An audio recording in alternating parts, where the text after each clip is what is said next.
Do I know you from somewhere? The moment the beautiful CEO, Patricia Brown, saw my face during a meeting with my boss, Mila Johnson, a glimmer of recognition seemed to flash across her eyes.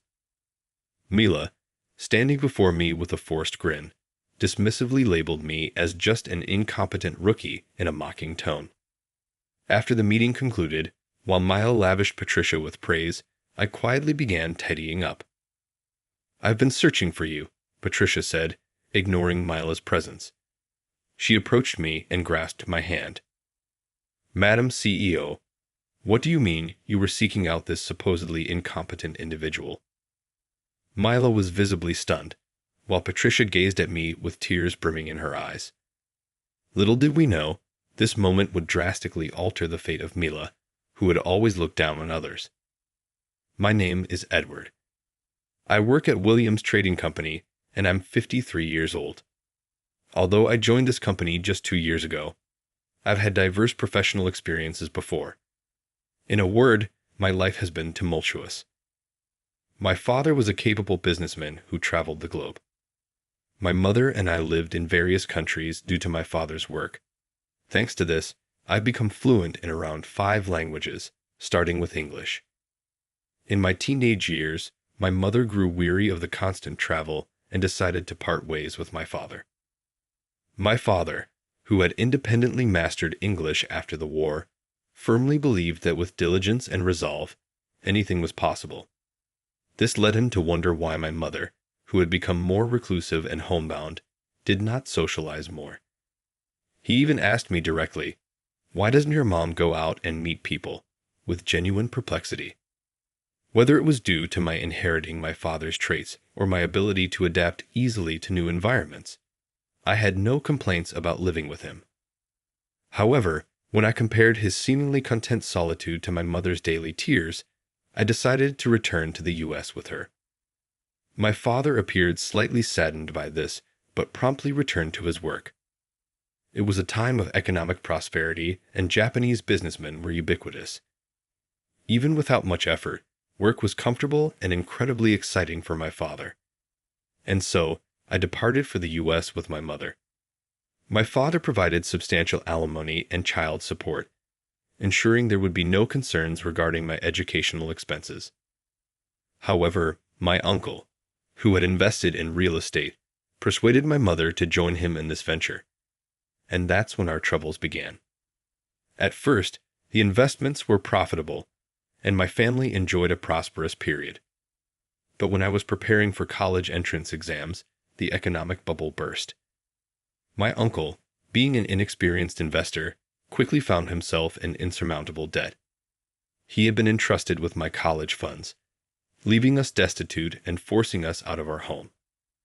I managed to graduate high school, but struggled to find a suitable job, so I resorted to taking on part-time work.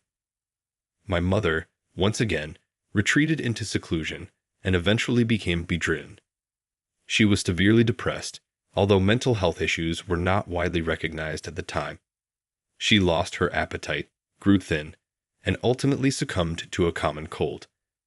This occurred shortly after my 20th birthday. My uncle disappeared, and his family severed all ties with us. I was left alone, but my father's resilience helped me avoid succumbing to excessive pessimism. Fortunately, I was able to forego inheriting my mother's debts by waiving the inheritance. Here is a paraphrased version of the given text. I've had a diverse work history, dabbling in various industries like food service, construction, and manufacturing. I even taught myself programming and became a software engineer, but none of these jobs ever truly resonated with me or felt like a long-term fit. As I approached my 50th birthday, I knew it was time to make a change. That's when a friend introduced me to Williams Trading Company, a mid-sized yet stable organization where the work aligns well with my skills and interests. The employees have been welcoming, and despite being new to sales, they've taken me under their wing and shared their knowledge. There is, however, one aspect that poses a challenge. My boss, Mila Johnson, the sales department manager. Her brash tone often catches me off guard, as I hear her sharp voice summon me to her desk. "Yes," I reply hurriedly, making my way to her. Mila's voice booms. You're late. I always say, when I call, you come within 3 seconds. As expected, an old beginner has sluggish reactions. Impatiently tapping her desk, Mela glares in my direction. I'm very sorry, I say, bowing deeply. I knew from experience that without this gesture, she would yell at me even more. Okay, fine, just be more careful next time. Now, have you prepared the materials for the meeting next week? What? I was told the deadline was the day after tomorrow, wasn't it? Who told you that? She snaps. You did, Miss Johnson. I start, but before I can finish, a thick stack of papers is slammed onto the desk. Who said that? I'm sorry. I must have misunderstood, she retorts. Isn't that right? Be grateful I corrected your misunderstanding. Are your old ears failing you? Hey, why are you just standing there? Hurry up and get the materials ready. Yes, thank you. Excuse me. I respond politely and turn to go back to my desk. Again, I think to myself, since the day I was assigned here, Mila has singled me out, finding faults and going back on her words just to attack me. Why is this happening? Is it because I'm a 50-year-old beginner? My coworker next to me gave me a compassionate expression. Our gazes locked, and we exchanged wry grins, yet we remained silent. Once, when a colleague attempted to assist me by offering extra resources, Mila witnessed it and harshly reprimanded me. Naturally, I was the one who faced the consequences. Apparently, I was not supposed to bother my busy colleagues. Since then, everyone realized that showing kindness towards me in Mila's presence would lead to even worse treatment, so they refrained from speaking up openly. However, they would discreetly lend me a hand when Mila was not around. That's why I can't quit, I thought to myself. Besides, I don't dislike the sales work. I'm truly my father's son, I mused, feeling somewhat amused. Still, what should I do about Mila's attitude? As I hastily prepared the materials, I thought, I suppose I'll have to work at least 2 days ahead of any deadline, not trusting the given dates. I'll strive to stay on top of my tasks. Edward, what about those materials? Here it is, Edward, the estimate for the upcoming project. It's all done. I've also secured approval from the manufacturing division. My strategy was working, and even Mila couldn't find fault with it. My coworkers were impressed, saying, Edward, you're exceptional. I thought I could finally unwind, but I soon realized how mistaken that assumption was. At first, Mila seemed taken aback and would respond with phrases like, oh, okay, or well, that's fine. However, she quickly started becoming irritated. It seemed that not being able to vent her frustrations on me was only increasing her stress. Edward. Her voice was already laced with rage when she called out to me. Yes, what is the matter? You know, she'd had summoned me, but she didn't seem to have any criticism to voice. I mentally reviewed my tasks, trying to identify anything she could potentially fault. Nothing. I was safe. I told myself not to cower in front of Mila and stood before her with a serious expression. Mila glared at me, her body trembling with anger. She was probably searching for a reason to blame me. After staring at me for a while, her face suddenly brightened, as if she had just thought of something. Edward, that plant over there is wilting. Have you been watering it? You haven't, have you? This is negligence. The supervisor, Miss Johnson, suddenly shifted the blame onto me, even though the issue had nothing to do with my work duties. I gently explained, Miss Johnson, that plant belongs to you, and I was instructed not to touch it. However, my response only fueled her outrage. She scolded me, asserting that as the newest team member, I should be responsible for the plant's care, implying that a younger manager's plant should not be allowed to die.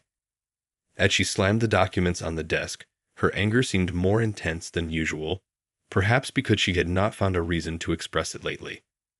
Breathing heavily, Mila concluded with an oddly satisfied expression. Regardless, you may be experienced, but you're new to this department. You need to be attentive to everything and not annoy me." I understood her fervent request. Regardless of my efforts or lack thereof, it made no difference to Mila. She was merely venting her own anxieties upon me. Unbelievable. At this rate, she'll find fault even with the spotless windows.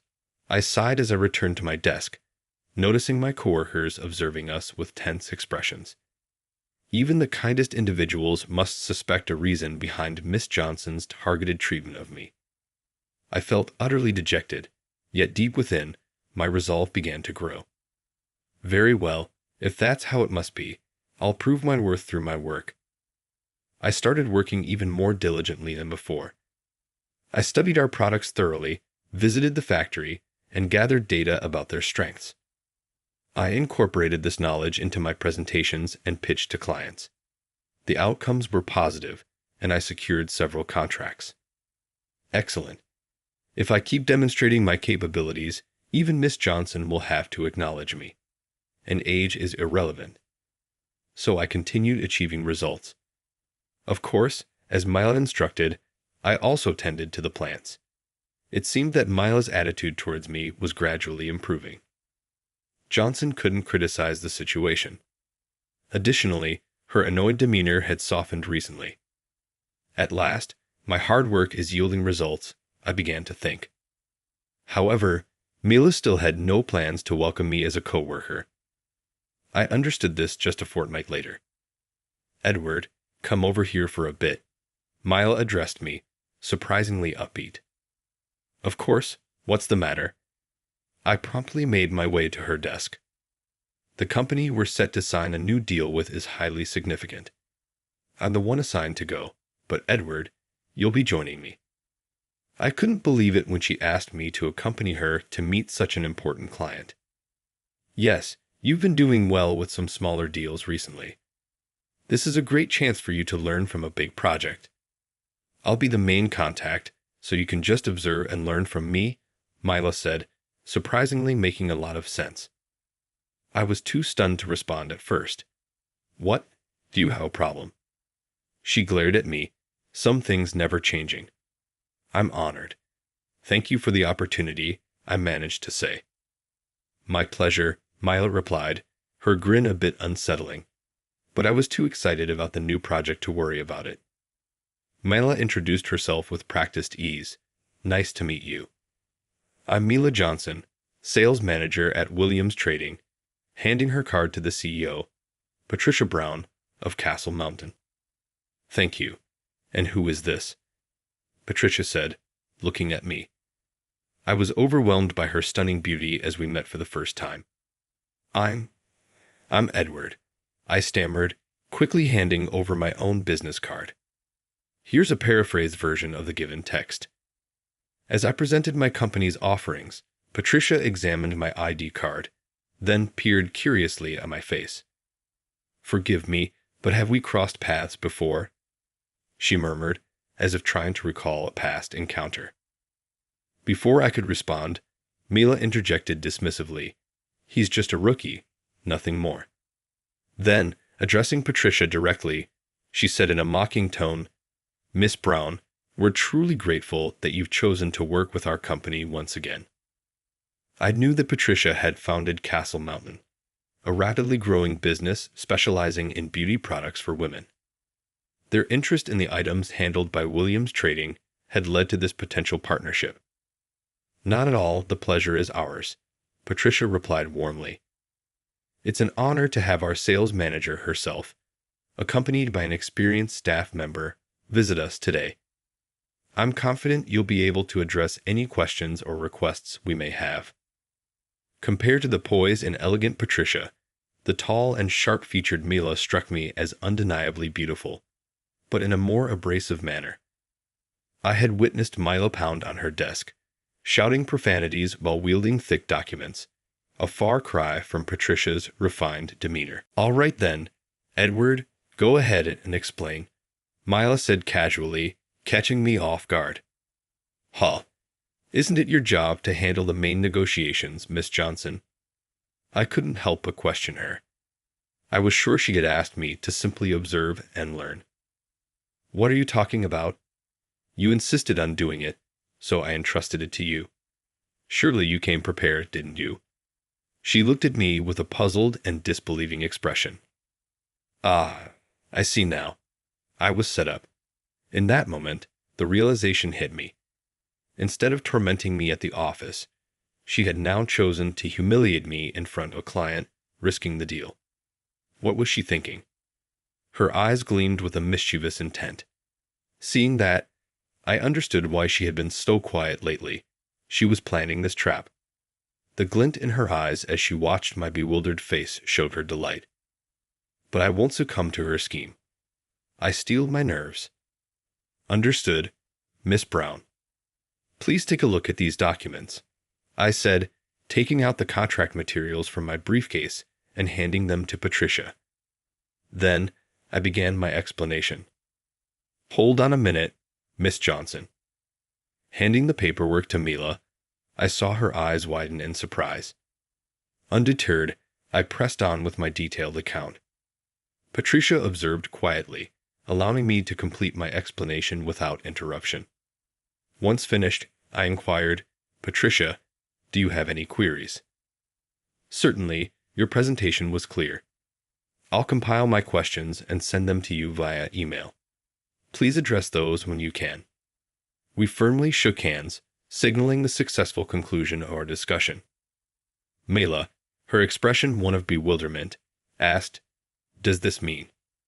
The contract will proceed as planned, with Edward leading the way. I heard Mila grinding her teeth beside me, but I immediately accepted the role without hesitation.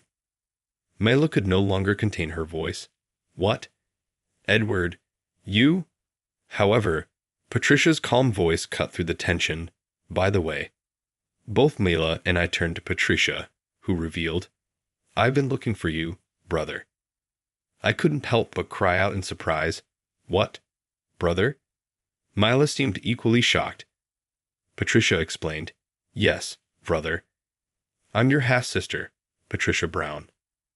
My father, James Smith, often spoke of his son, Edward, whom he assumed had taken his mother's maiden name, Edward. She approached me with a smile, noting the resemblance in our demeanor and expressions during business meetings. I was taken aback by Patricia's revelation, but her account sounded credible. After all, she had no reason to be dishonest with me as we worked to finalize a business agreement. Her words evoked vivid recollections of my father, stirring emotions within me. I'm surprised, yet I'm grateful for this information. I've been on my own since my mother's passing. Unfortunately, I lost contact with my father, and he passed away 3 years ago. Patricia nodded solemnly. Yes, your father was a remarkable individual, and I cherished him. He was always concerned about your well-being. After the economic downturn, he came to the United States once in search of you, but your mother's family had dispersed, and he couldn't locate you. I felt a sense of joy upon realizing that my father had indeed made efforts to find me, even though he had seemingly forgotten about me. As Patricia and I continued our conversation, Mila, who had been overlooked, interjected with an irritated tone, requesting that I sign the contract. Without hesitation, I agreed, and Patricia swiftly signed the documents, attempting to hand them to me. However, Mila swiftly snatched the papers away, declaring that it was time for us to leave. Ignoring the puzzled expressions of Patricia and myself, Mila hurriedly departed, with me following behind. As we returned to the office, Mila suddenly turned to face me, her expression resembling a terrifying demonic mask. In a strained, low voice, she expressed her desire to have a serious discussion, questioning why the materials I had prepared for Castle Mountain differed from the ones she had instructed me to create, as they contained more detailed information than she had requested. When I received a hasty note from you, Mela, instructing me to create materials based on its contents, I did so. However, I felt the resulting materials might not adequately convey our products to the client. So, I put together additional information I believed the client would find useful and prepared my own set of materials, keeping them in my bag as a supplement in case your explanation fell short. Since you told me to explain, but didn't provide the materials you intended to use, I had no choice but to rely on my own, I explained. Are you saying this is my fault? Mela exclaimed, clearly displeased with my response. Ultimately, the client understood the materials well, so it's not a problem, is it? Yes, and this Patricia Brown business, is she your sister? Long lost. It was quite the emotional display. There seems to be quite an age gap between you two. Your father must have been quite the active older man. How distasteful. Mila's mocking words struck a nerve. I could accept her comments about me, but I wouldn't tolerate her speaking ill of my parents. Miss Johnson, that remark was inappropriate and a violation of company compliance. Excuse me, are you upset? Mela asked, pushing my shoulder firmly. The force caused me to stumble a bit. Stumbling from a woman's push. You must be getting old, she scoffed. Your arrogant colleague said you'd be the lead, but you should decline. Tell her I should be the one in charge instead. My stumbling has nothing to do with my role at Castle Mountain. I have no plans to step down from the position I was assigned, I insisted. Our heated exchange drew the attention of the lobby's occupants, but we were too engrossed in the argument to notice. Suddenly, a booming voice interrupted us. Enough. Both of you, stop this right now. It was John Williams, the president of Williams Trading, standing with a stern expression. Mr. President, Mila gasped, covering her mouth with both hands. Look around. Everyone heard your dispute. Now, come to my office. We'll continue this there, he commanded with undeniable authority, and Mila and I followed. Yes, I apologize, I said sincerely. Good. And you, Miss Johnson? Reluctantly, Mila and I followed the supervisor to the president's office, a place we seldom visited. Justify your actions, Mr. Williams commanded as soon as we stepped inside. Eager to understand Mila's perspective, I chose to remain silent, but I instantly regretted my decision, for her explanation was nothing but a flagrant falsehood.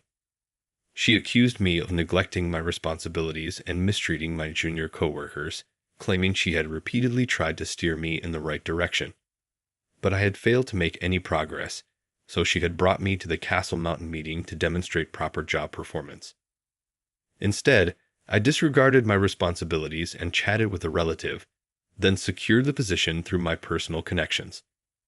According to her, I should have declined the offer, but I shamelessly accepted it, displaying a complete lack of professionalism. She argued that someone as old and dishonorable as me deserves termination, and should be replaced with younger, more compliant employees. That's her account. Do you have any counter-arguments, Edward? Mr. Williams looked at me, his eyes cold as he glanced at Mila, who was panting after her tirade. Yes, I have numerous counter-arguments, I said, and then I systematically refuted Mila's accusations. I explained that I never neglected my duties or dominated my colleagues. I added that my coworkers could verify this. I mentioned that Mila's constant harassment and tantrums had been unbearable, and that I kept records and occasionally recorded her behavior on my phone. I provided that as evidence later. Regarding today's meeting, Miss Johnson only instructed me to observe and learn, but suddenly, without giving me any materials, she told me to present to the client. It was clearly an attempt to humiliate me. The client chose me over Miss Johnson for the crucial deal because they recognized my ability to keep business and personal matters separate. When Miss Johnson suggested I prioritized personal affairs, I explained that while I had recently discovered the CEO of Castle Mountain as my half-sibling, this was only discussed after the business was completed and the client understood the distinction. I disclosed everything to the president, despite Mila's attempts to interrupt. Though the president seemed troubled by the revelation, he left the room to ponder it. Afterward, Mila warned me that I had overshared, reminding me to be discreet, mindful of the surveillance cameras in the office. I apologize for the delay, said Mr. Williams after a moment, his expression now visibly frustrated. I just spoke with Miss Brown from Castle Mountain. Her account aligns exactly with what Mr. Edward reported. That's because she's his sister. She's obviously trying to cover for him. Mela turned pale and nearly shouted. I simply asked her about the meeting, without sharing your version or Mr. Edward's. So, Patricia had indeed told the truth. Of course she had. Even if she weren't his sister, she wouldn't lie to protect Mila. What made her think she could get away with this? Miss Johnson, you've made a serious mistake. You attempted to sabotage an important meeting by humiliating Mr. Edward in front of a client. What would you have done if we lost the contract? Blame him and hope it wouldn't be discovered?